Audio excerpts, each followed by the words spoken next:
Welcome to Money Matters with Modupe. And today for me is not just like any other day. It's a special day for me and it's my 26th wedding anniversary. And I thought, how do I celebrate? What are the things that I should do? And I came up with this idea to share this money in marriage, this money talks. 26 years in marriage, the 26 money lessons that I have learned in the course of my 26 years in marriage. And so today, whether you are single, whether you are newly married, whether you have been married for a while, I want to share this 26 powerful money lessons that I have learned in the course of this marriage, this journey. Once again, I want to welcome you.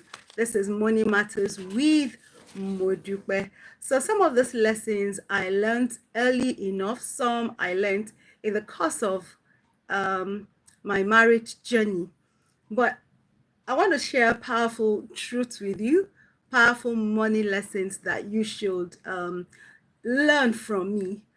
So once again, I'm welcoming you. I want to assure you that this period that you're joining me, whether you're joining me live or whether you'll be watching the replay, I want to assure you that you will be blessed by this 26 money lessons, which I have learned from the 26 years of my marriage. And I want to assure you that if you watch till the end, there are two additional lessons that I have reserved for the women, particularly the married women. So join me, grab your journal, your writing materials. Let's share these lessons together. Please share. Invite other women to join. So if you're watching me for the first time, please, I want you to click on the button, subscribe to my channel. This is where we, talk about real, real issues, money matters, legal issues as it pertains to women.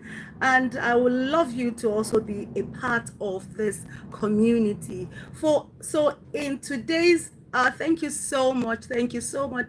Let me know where you're watching from. Let me know where you're watching from. So today I'll be talking about 26 powerful money lessons that I have learned in the course of my 26 years in marriage. Today is my wedding anniversary, so I decided to share some of these money lessons with you.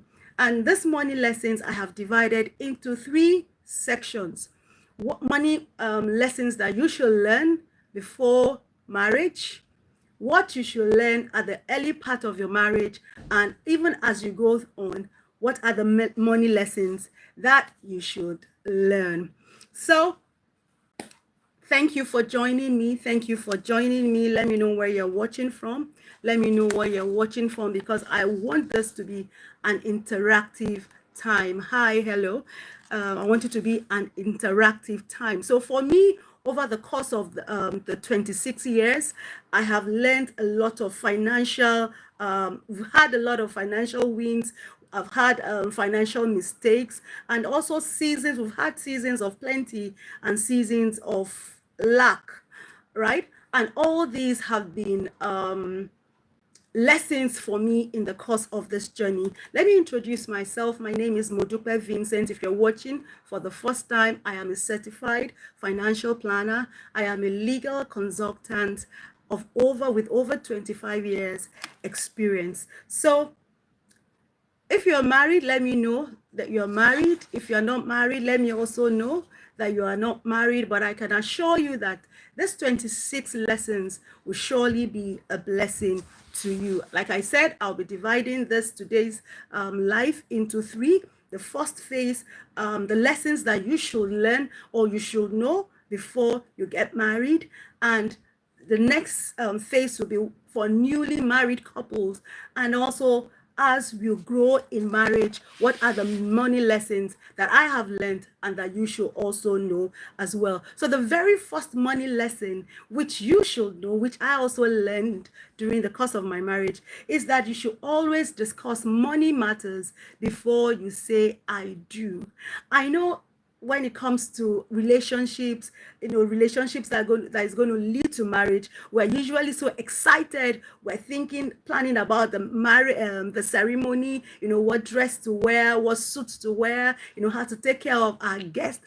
And we realize that some of the important things that we should talk about, we usually don't talk about until after we enter the marriage and things begin to go wrong. So the first thing that we should do, the first lesson that I learned, and I want you to also learn, is that before you say I do, before you walk down the aisle, it's important that you have this money conversation, discuss about money, know where both of you are in this money journey. Ask questions, have a conversation, know where your partner is, and let your partner also know where you are. So that's the very first lesson. Talk about money matters, talk about money issues before you tie the knot. Let me read in the comment section if you agree that it's important that you talk about money matters before you tie the knot. And so the second lesson that I learned and that you should also learn is that you must know and understand your financial, state. Where are you? Understand your state, where you are, understand the values, your money values. The interesting thing when it comes to marriage is that opposites usually attract. So when you have one party who loves to spend money, most times the other party will be somebody who loves to spend. So usually opposites attract. So it's important that you understand, as a woman, it's important for me to understand my husband's, or my husband to be, I should understand his values when it comes to money. Understand his values and let him also understand your values. Money means different things to different people. Money means different things to different people, and people have different orientation about money, and you have different experiences about money. When I got married, because I come from a family, a background where money was something that we were relaxed about. We had my parents were able to give us pocket money as teenagers, and that was the kind of thing that we grew up with. I got married to somebody who really, they didn't have money like that in their household. So coming together, we kind of had different values, and not understanding the value, the money value of your partner can be a source of strain later on in the marriage. So the second thing is that you must understand your husband or your wife's money values. So the third point lesson is that you must know is that love is not enough. Love is not enough to sustain the marriage. And one of the things that I have come to realize, either personally or as a certified financial planner, is that money is one of the major reasons why people separate or why divorces happen. Money is a factor that brings separation, that causes conflict in marriage. So it's important that early on, before the marriage begins, or even as you are in the marriage, you understand that money and love is not enough. It is important for you to understand the money compatibility of each other. So the fourth thing I want to talk about, the fourth lesson I want to talk about, is that you must have honest conversation. This ties with the first point, the first lesson that I spoke about. It's important that you have honest conversation. Know where that person is financially. Sometimes people enter into marriage without giving full disclosure. And what do I mean by full disclosure? One party sometimes will might have accumulated debts, maybe school debts, one form of mortgage or something, but there is something that is you have to disclose to your partner or to your spouse, as the case must be. So you must have this honest conversation. Tell your partner, tell your spouse to be where you are at financially. Do you have debts? Do you have people you are taking care of, as a single person? Because that will certainly affect your marriage one way or the other. Because if as a single person you had dependents, you were taking care of your father, your mother, or even some your siblings, and then you get married, it means that you are coming into that marriage with that same obligation or responsibility to your family members. So it is important that as you get into that marriage, you have this conversation with your partner, with your spouse to be open. Let him know or let her know your income. How much do you earn? What are you earning? It will help you so that both of you are coming into that relationship, into that marriage on a clean slate. You understand what that person's position is, and he also understands what your position is. Another lesson which I want to talk about is that you must know your money habits before you join with somebody else. What are your money habits? Are you somebody that is easy for you to, when you get your salary or when you get your paycheck, you just spend, you get the money and then you just spend? You have you want to look good, you want to buy hair, you want to buy extensions, you want to go maybe once a month or every Friday. Once you get your paycheck, you want to go out to have a nice time with friends. These are habits, money habits, and it's important that you let your partner or you let your spouse understand that these are the things that you do. Is important, and I cannot overemphasize that it is important that you have this conversation. Open up, be truthful, be honest with your money situation, with your financial situation before you begin the journey. In this 26 years, I have seen a lot when I counsel people, well, even from my own experience, that two people coming together are different when it comes to handling of money, when it comes to spending of money, when it comes to saving or even investing. So it's important that early on you discuss with your partner, and be honest. It is just like you going to see your doctor and you're telling your doctor that you are ill or you have this pain, and then the doctor asks you a question. The reason why the doctor is asking the question is because he wants to know truly what is wrong with you, and when he knows what is wrong with you, he will be able to prescribe either medications or drugs, or as to what to do to get you better. The same thing when it comes to money in marriage. It is important, but both of you coming together are open. You are clear. There is no hiding. There is no you should be honest. You should open everything. You should be bare to each other. So another money lesson that I have learned is that you do not assume, don't assume, no assumption that your partner or your spouse will change. If, for instance, you know that from the your discussion or from your observation, you realize that maybe your husband or your spouse to be is somebody that spends a lot. He spends money a lot, and that he doesn't even consult, he doesn't even ask questions, he doesn't even talk with you before making big purchases. Don't assume that he will change after marriage. It's usually difficult. Money actually amplifies who a person is. So if you are a spender, you were a spender as a single person, it will be difficult for you to enter into the marriage and then you overnight become a saver. No. So don't think that, oh, once I marry her or once he marries me, that automatically he will change from who he is. No, it is difficult for the person to change. By the time he or she is married, you find out that the person settles into the marriage and he becomes more of who she already is. And let me say this, that marriage is a blessing.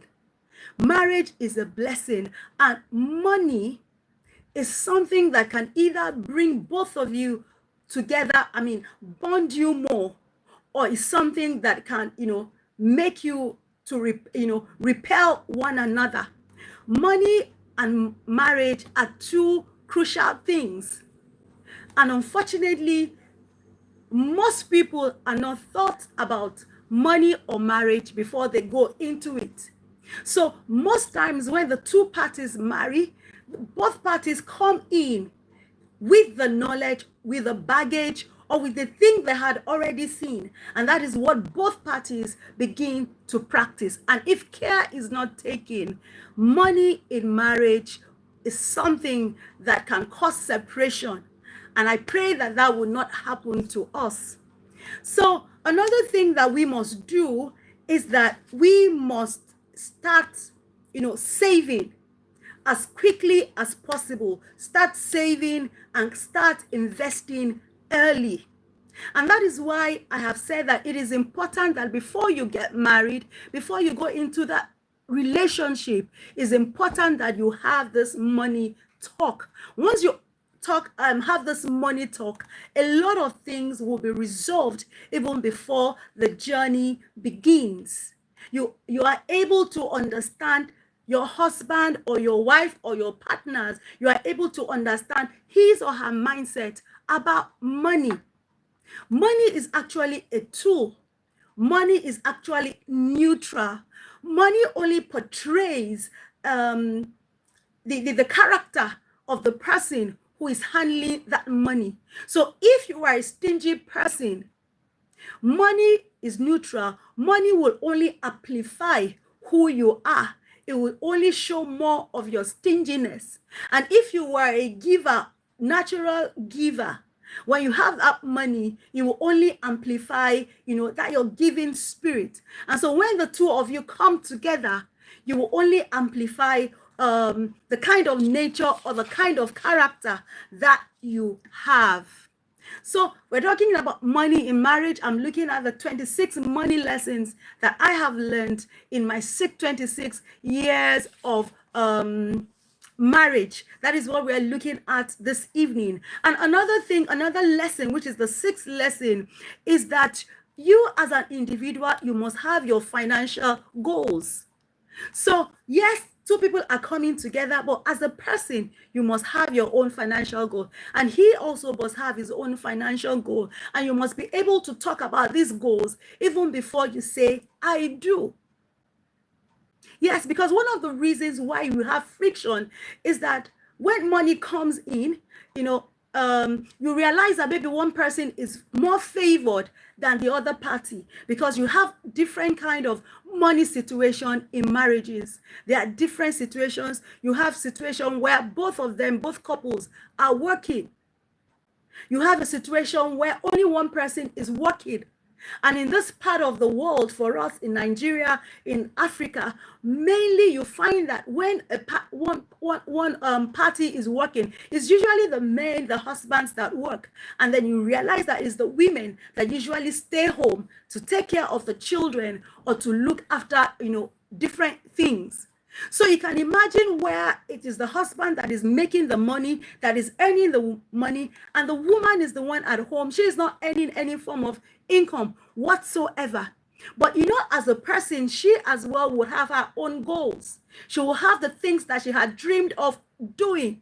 But because, and that most things that we want to do, most goals that we want to have, they are usually, you can only carry them out with money.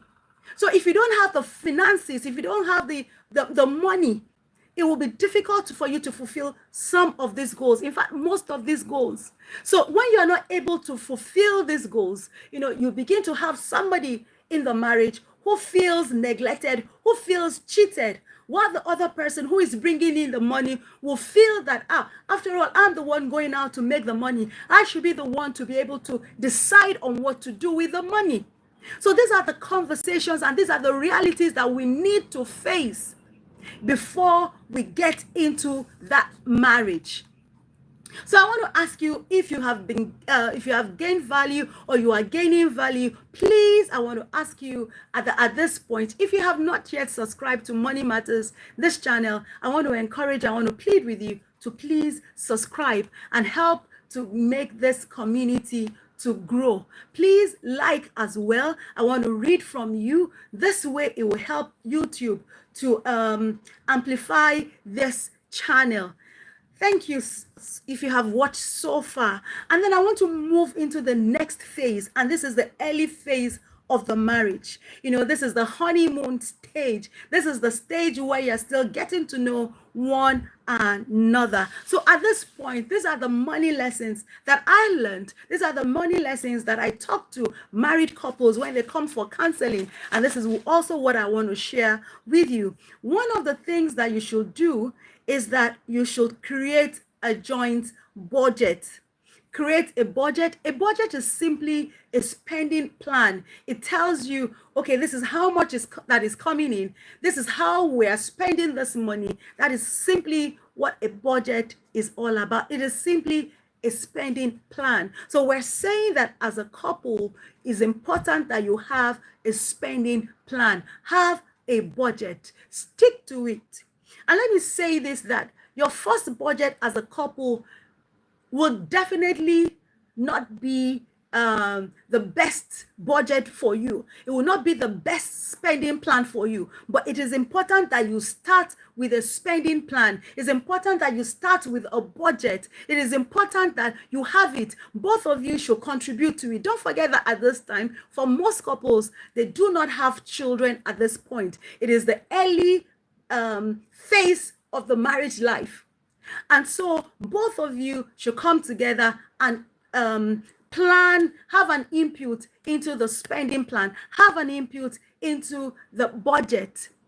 I said it will not be the best, so you need to tweak it and see what works and what doesn't work. A spending plan is supposed to help you. Spending plan or a budget is not to dictate to you, but you are the one to dictate to it, because it will help you to understand what you have and what you can spend money on. It will help you. You see what comes in, you see where something is coming from, and then you see how it's going out. Thank you, Sandra. Thank you so much for joining me. Thank you. So that is one thing that you should do, in the early phase of your marriage. Have a joint budget, a budget that you will review, that you will go through. And as when it's working, you keep to it. If it's not working, you tweak it. You take off some things, you add some things. And even as children come in, you also include your children in that budget. The budget is to help you, is to assist you, and not to strangle you, not to make you feel useless.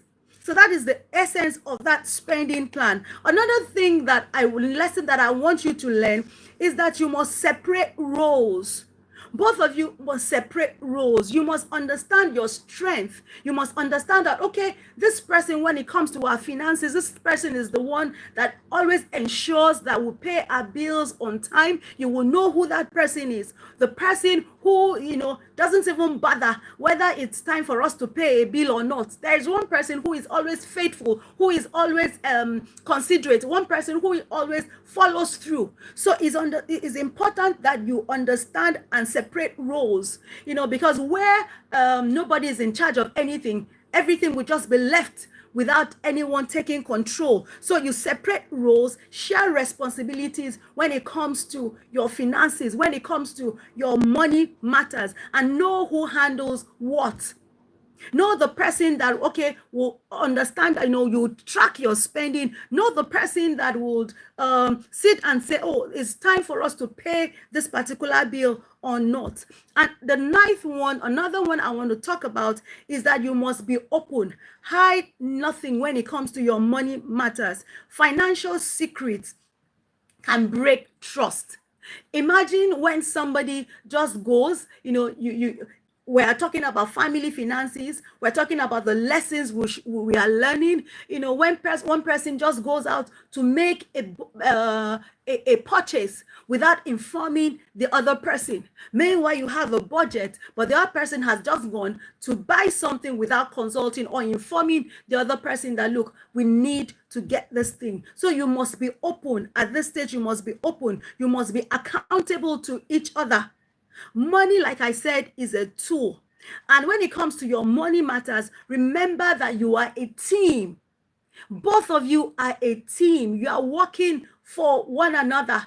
It is a team project. You are not competitors. You shouldn't work against each other. You should work together to ensure that you achieve the family goals when it comes to your finances, and to achieve that whatever it is that both of you have been planning, you are able to achieve it. So I will say again, avoid hiding money. Money and also purchases. I know, so you might want to ask me, what if my partner, what if my spouse is not responsible when it comes to money? And maybe you ask that I have been saving, we have been saving, but this person has been spending.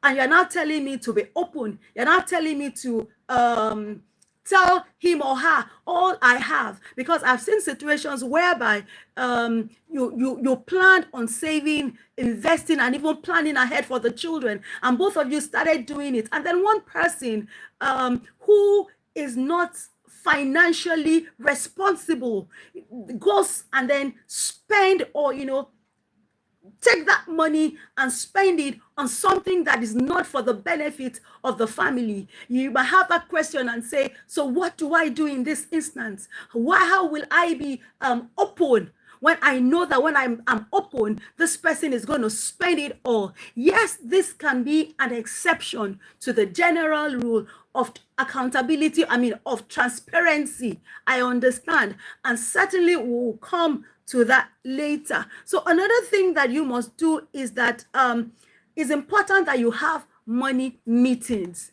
It's not just enough that, okay, we're married, let's just have time out, let's go for romantic dinners. It's important, if you want to become a family that is financially independent sooner or later, or create wealth for your family, it's important that you have money meetings. This is where you discuss about, what is going on.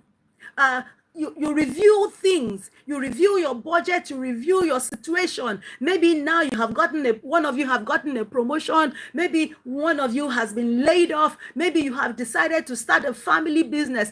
This is when you must come together and you must discuss it. Have this regular money conversation, and be open and be truthful to each other. So another thing, money lesson that I've learned and I want to also put to you is that as a family, please don't depend on only one source of income.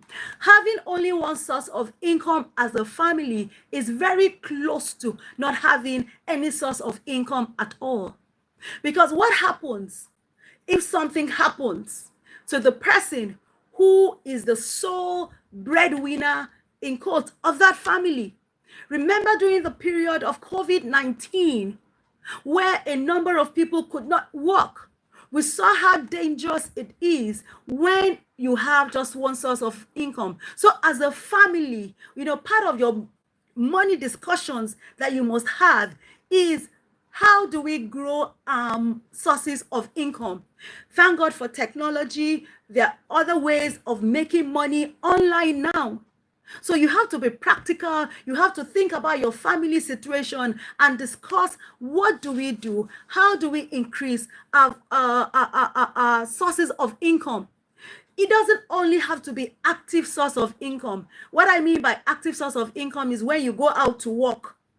When you do not work, you do not get paid. That is active source of income. You have to learn as a family to know how to move from this active source of income to a passive source of income. And passive source of income is income that you earn when you are not working actively, or when you have worked for it, and then you work actively for it upfront, and then later income flows through that source that you had worked for. And when I talk about this passive income, we talk about having shares, having stocks. These are passive income. So the dividend that comes in, that is it can be a source of income. When you have mortgages, or when you build property, you have property, and then you are getting rentals from that is a passive form of income. So you have to talk as a family and decide, what do we do? How do we increase our source of income? So another thing is that I have mentioned it in a way, is that you must know each other's strength. Understand each other's strength. I understand my husband's strength when it comes to money, and I also have my strength when it comes to money. Both of us are not alike. Both of us are not the same. And so when you understand each other's strength, you do not compare each other and say, oh, after all, I'm the one making the money, I'm the one saving, I'm the one investing. All you do is just to spend. All you do is just to know. No, this is not healthy for your marriage. When it comes to your finances, don't make the other person look bad. No. So it's important that you understand each other's strength, play to each other's strength, and then strengthen each other's weakness when it comes to money matters in your family. So another thing you must do is that, both of you are coming from different families. So it is important that you set money boundaries for the families, because this is one thing that can cause problems. In-laws, siblings needing you to pay money to do things. So it's important that both of you, your husband and the wife, or your partner, you come together and set money boundaries for your extended family, especially in this part of the world where we depend so much on our families, on our relatives, on, you have to be able to send these money boundaries. Otherwise, your family, you'll be creating tension for your family, your own immediate family. So both of you, it's part of the things that you should talk about when you're having your money conversation. Oh, how do we handle this? How do we handle that? Maybe you are taking care of your parents. Both of you are taking care of your parents. It is money money talk that you must have. So how do we handle this? Now we are starting our own family, and our income is limited. So what do we do? How do we apportion? What ratio do we give to our extended family? You must be able to set boundaries. Otherwise, there will be confusion. There will be conflict. You want one person saying that, oh, but you are taking care of your family. You're taking care of your siblings. You're taking care of your parents. Why can't I also take care of my parents? And that is where beefing and all this bad feeling comes in. So we must at this point be able to send financial boundaries when it comes to our extended family. When we send these boundaries, we help to save our marriage from tension, from money fights whatsoever. So another lesson that I want to talk about is that as a couple, we must understand our unique circumstance. No two couples are alike. My name is Modupe Vincent. So my husband and I, the Vincents, our financial situation is different from another person, maybe Jones, Mr. and Mrs. Jones, because we have peculiarities to our families. For instance, I have a special needs child. So when I'm talking about money matters in my family, in my marriage, we also have to take into consideration a son who is special needs. Maybe the family of Mr. Johnson may not have a special needs child, so it's easier for them when it comes to their finances. So at this point, don't compare. Oh, the Johnsons are able to buy this car, or the Johnsons are able to move from this standard of living to a higher standard of living. No, your family finances is peculiar to you. It is unique. Your family finance is peculiar to your family, because your family is unique. So don't compare. Don't look at what the Joneses are doing and say that because the Joneses are doing this, you also have to do that. No, don't copy other family, other couples' system.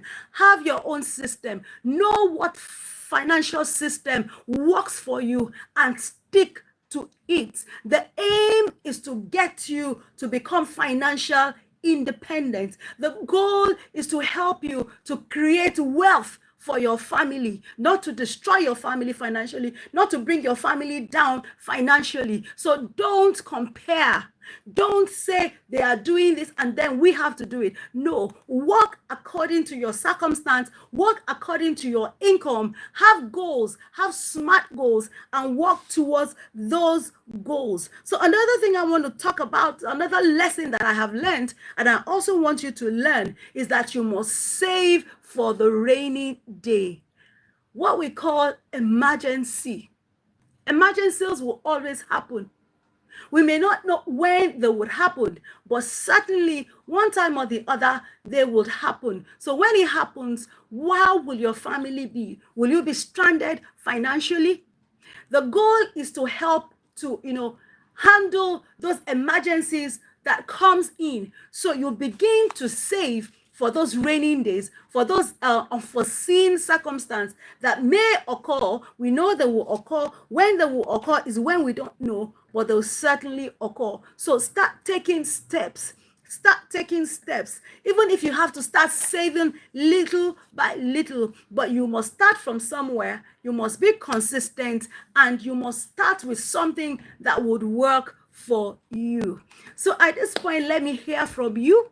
Which of these money lessons have you been putting into practice? Which of these money lessons would you think that you should put into practice? Let me hear from you in the comment section. Yes. Okay.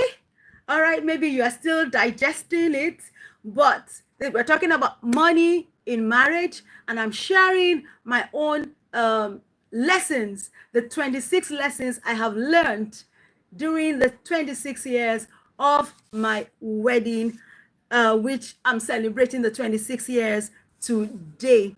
So I want to look at the growth years. Now you have moved. Now you have, your marriage is more than 2 years. It is more than 3 years, and you are moving. So what are the things that you must continue to do? I must say this, that money is in seasons, and money seasons change.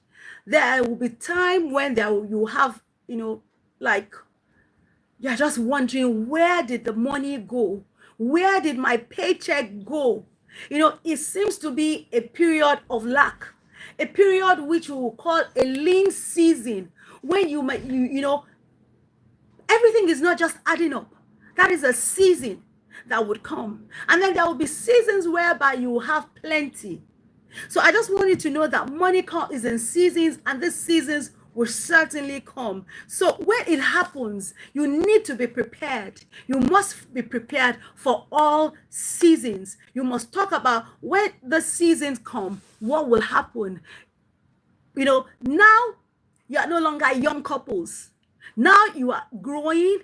Now you might have been advanced in the job that you are doing, or even in the business, or maybe now you are at the stage of retirement when income is no longer coming in. These are the things that you must know that will certainly occur.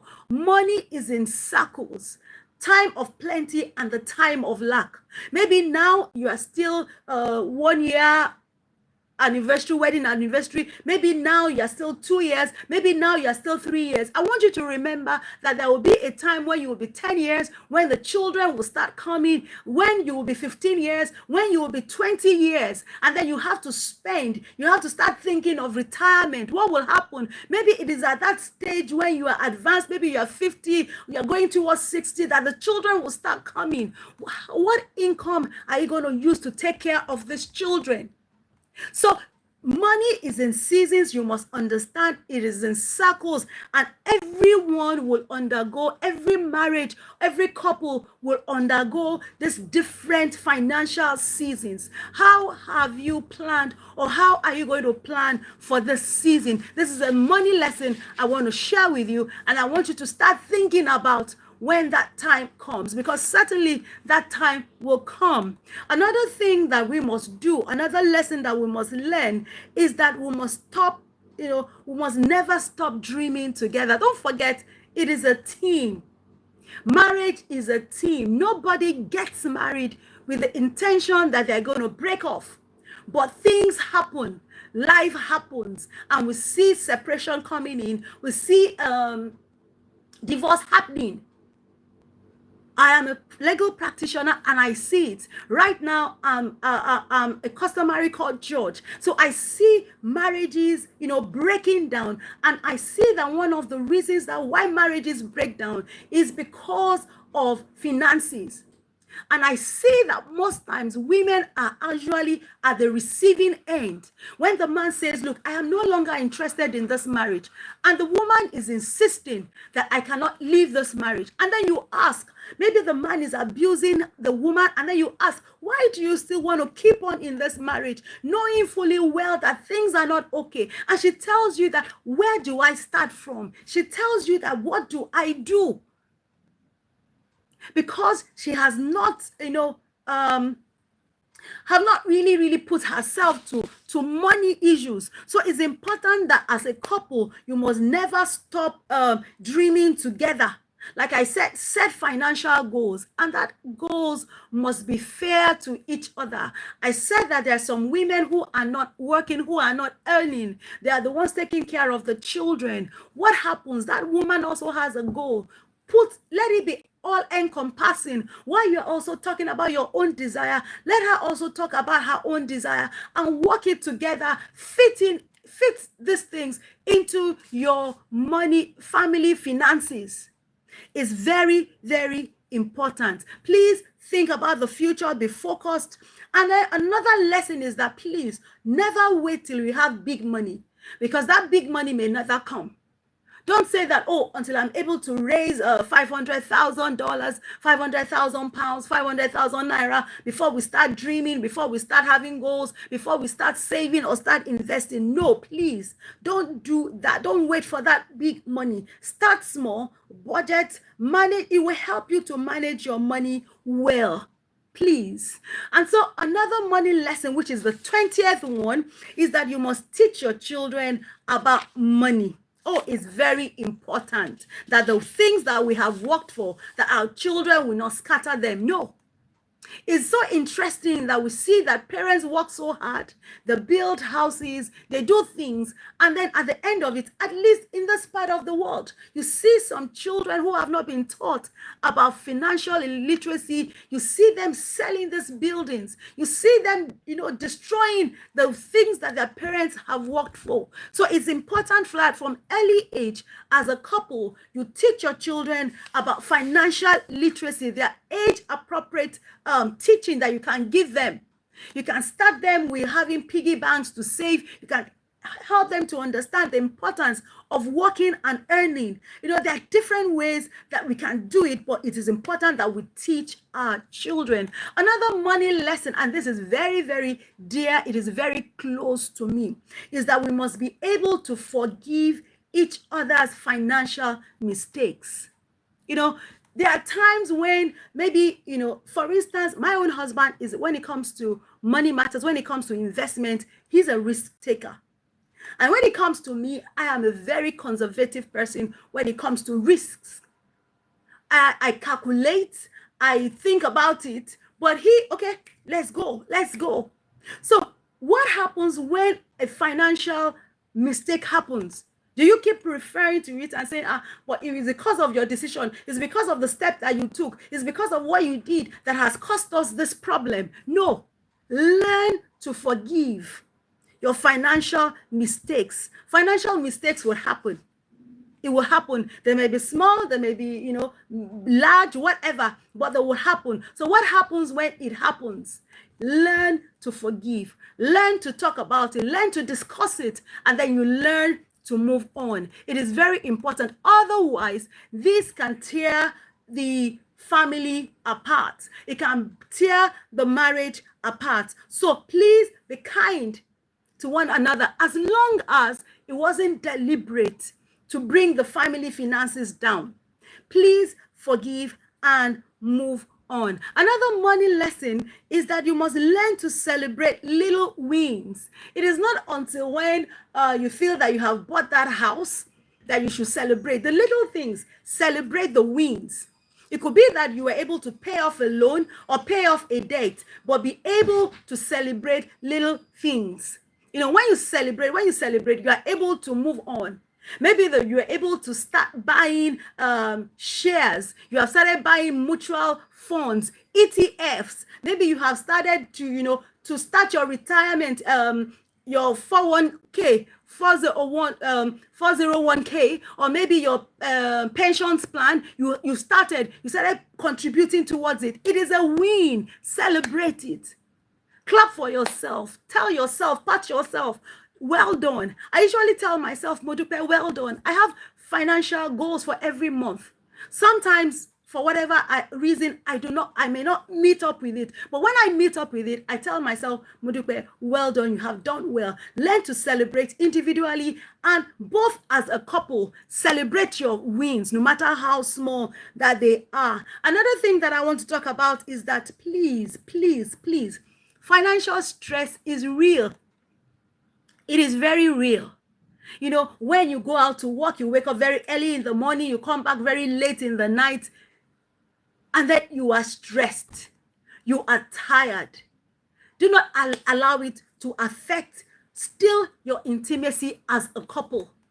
I remember when I was still working in the bank, as early as before 6, I'm out of the house.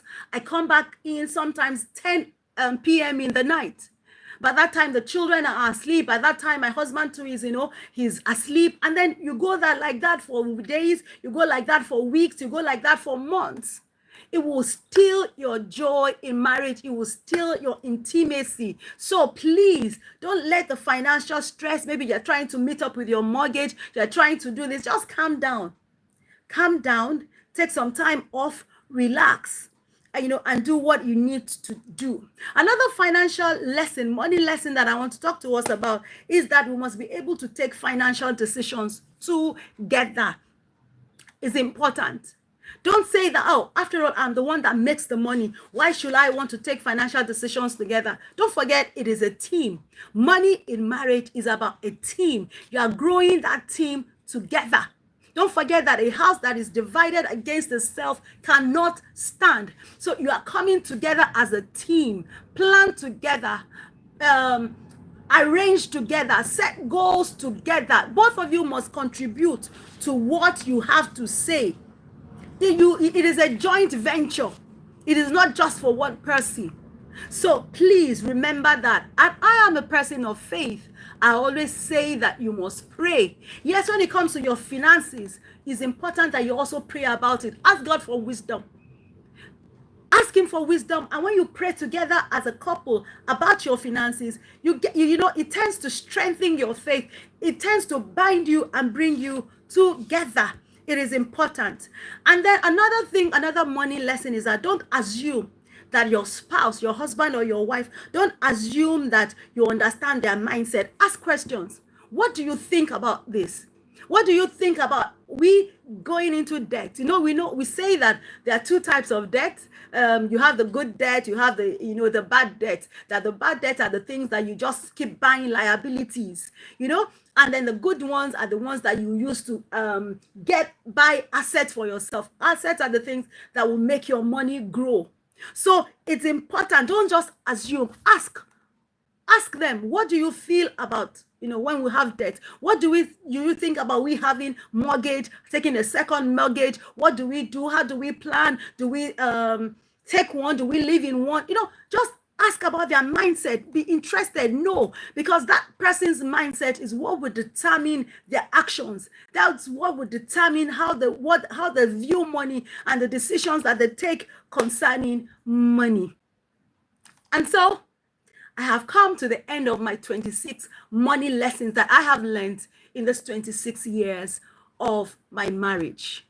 Don't forget, I have 2 more special lessons, and these lessons are targeted towards my beautiful ladies. Once again, I want to ask, if you have gained value till this time, please subscribe to my YouTube channel. Just press on the subscribe button, and please put on the notification bell so that anytime I have put on a video or come live like this, you will be notified that Modupe on Money Matters is here. Please also like it. Please share as well. So I want to say this, that before I go into that 2 special lessons, I want to say that please make your marriage a blessing. Give, even out of what you have. Once you are able to give, once you have your budget, you are able to put these things down. We're going to go into how to set a family budget in another video, not this one. So you make your marriage to be a blessing. You are able to give even from what you have. That way, you're also teaching your children some things when it comes to money, when it comes to giving. Thank you so much for staying with me this far. Like I promised, the 2 lessons that I have for my beautiful sisters, the wives that are here, the sisters that are here, one major lesson is that please, you must never as a woman give up your financial voice in your marriage. Don't give up that voice. Don't. And be interested in what is going on in the family finances.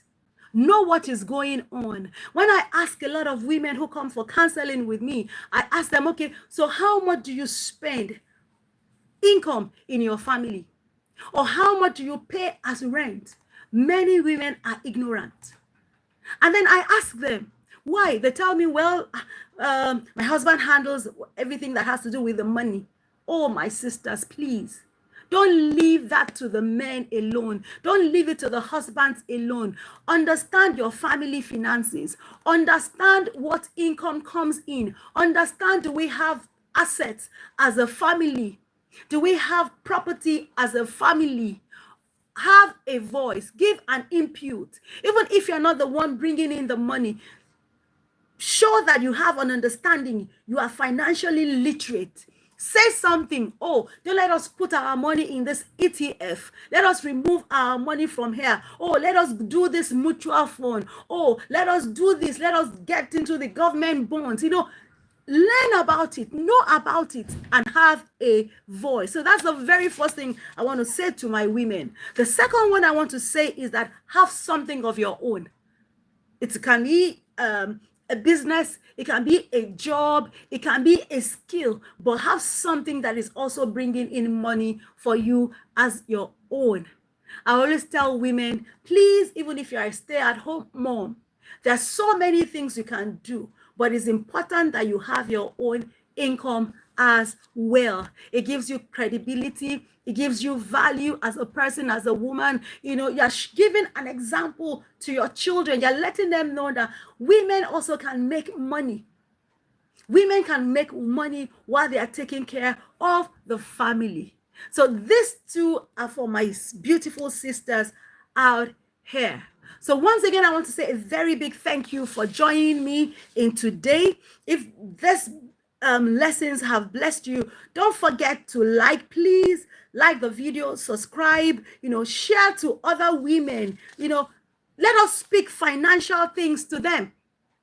Let us speak financial. Let us build our marriages. Let us take charge. That is all I have to say.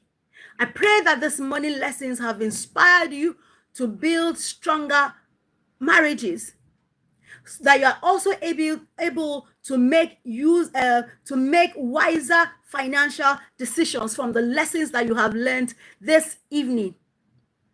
So I want to ask you, what money lessons will you, out of this 26 and the additional 2, that you will be implementing in your finances? I want to read from you. I want to hear from you. What have you been doing, or what do you intend to do? Yes. So if you are live here, I want to read from you. If you'll be watching this replay, I also want to hear from you.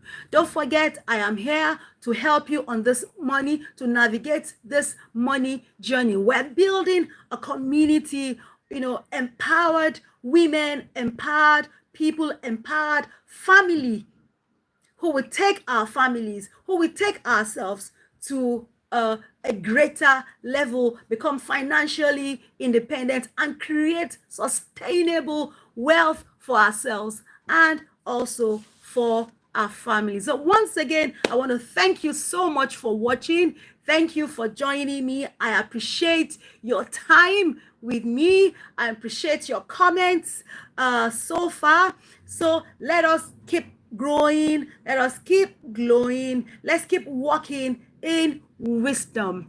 And I will be back on Saturday morning, 10 a.m. Saturday morning, July 12th, to continue to talk about money matters. I talk about money matters. I talk about legal tips. I talk about investment. I talk about businesses. I talk about what you need to know, your right as a woman, legally, what you need to know, women and property, especially for us here in Nigeria, women and inheritance. I talk about all these things. And I also want to know, if there's any particular thing you want me to talk about, please feel free, send it on the chat. I reply every comment. I read from you because I want to know what it is that you want me to talk about. So I go through every comment, I respond to every comment, I share. So let me know what you want me to talk about.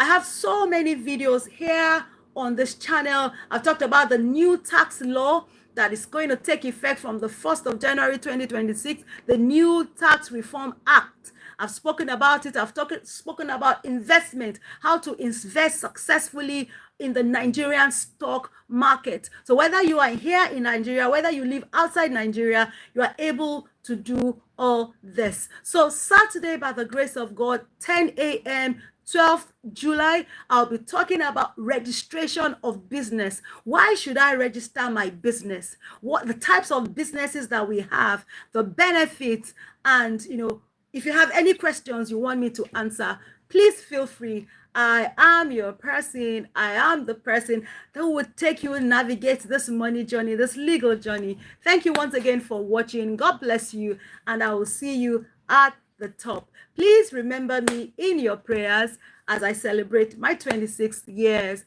of wedding anniversary. Thank you so much. God bless you. See you on Saturday, and I'll see you at the top. Bye.